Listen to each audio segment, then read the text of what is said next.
అందరికీ నమస్కారం అండి. నేను doctor Garlapati Krishnakanth, Sridatta super speciality hospitals Narasaraopet Vinukonda managing డైరెక్టర్ని. ఈ వీడియో ద్వారా పొగ తాగే వాళ్ళలో హార్ట్ అటాక్స్ ఎలా వస్తుంటాయి, ఎందుకు వస్తుంటాయి తెలుసుకుందాం.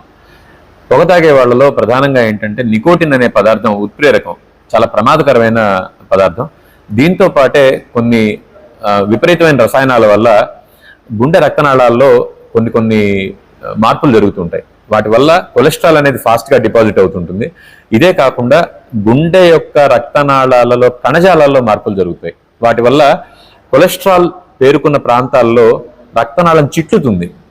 దీనివల్ల తేలిగ్గా అక్కడ ఆల్రెడీ సన్నబడి ఉంటుంది కాబట్టి రక్తనాళం గోడల్లో ఉండే కొలెస్ట్రాల్ కొవ్వు వల్ల రక్తనాళం సన్నబడి ఉంటుంది కాబట్టి ఆ ప్రాంతాల్లోనే రక్తనాళం చిట్లడం వల్ల హార్ట్ అటాక్ వస్తూ ఉంటుంది. మామూలు వాళ్ళతో పోల్చుకుంటే పొగ తాగే వాళ్ళలో గుండెపోటు అనేది 2-3 రెట్లు వేగంగా 2-3 రెట్లు తీవ్రంగా వచ్చే అవకాశం ఉంటుంది. ఇదే కాకుండా మనం చాలా కామన్గా చూస్తుంటాం యాక్టివ్ స్మోకింగ్, ప్యాసివ్ స్మోకింగ్. అంటే పొగ తాగే వాళ్ళలోనే జబ్బు వస్తుందని అనుకుంటాం. కానీ మనం తెలుసుకోవాల్సింది ఏంటంటే ప్యాసివ్ స్మోకింగ్ అనేది చాలా ప్రమాదకరం, యాక్టివ్ స్మోకింగ్ కన్నా ప్రమాదకరం. అంటే పక్కవాడు తాగుతుంటే మనం పొగ పీల్చడం ఇంకా ప్రమాదకరం.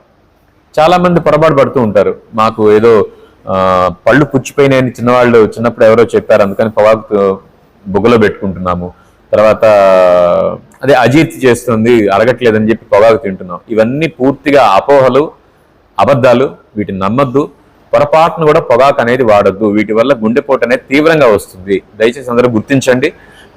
సిగరెట్లు పొగాకు కాదనుకుంటున్నారు చాలా మంది. ఇది మరీ విచిత్రం. సిగరెట్లు తొలసాకుతో చేయరు కదా, సిగరెట్ చేసేది పొగాకుతోనే. అందువల్ల గుర్తుపెట్టుకొని బీడీ, సిగరెట్టు, ఖైని, గుట్కా ఇవే కాకుండా పొగాకు ముద్దు బుగ్గను పెట్టుకోవడం, ఇవన్నీ కూడా నోటి నుంచి మలద్వారం దాకా ఎక్కడైనా క్యాన్సర్ రావచ్చు. వీటి వల్ల ఆయా ప్రాంతాల్లో శరీర భాగాన్ని తీసేయాల్సిన పరిస్థితి వస్తుంది. గుండెపోటు, పక్షవాతం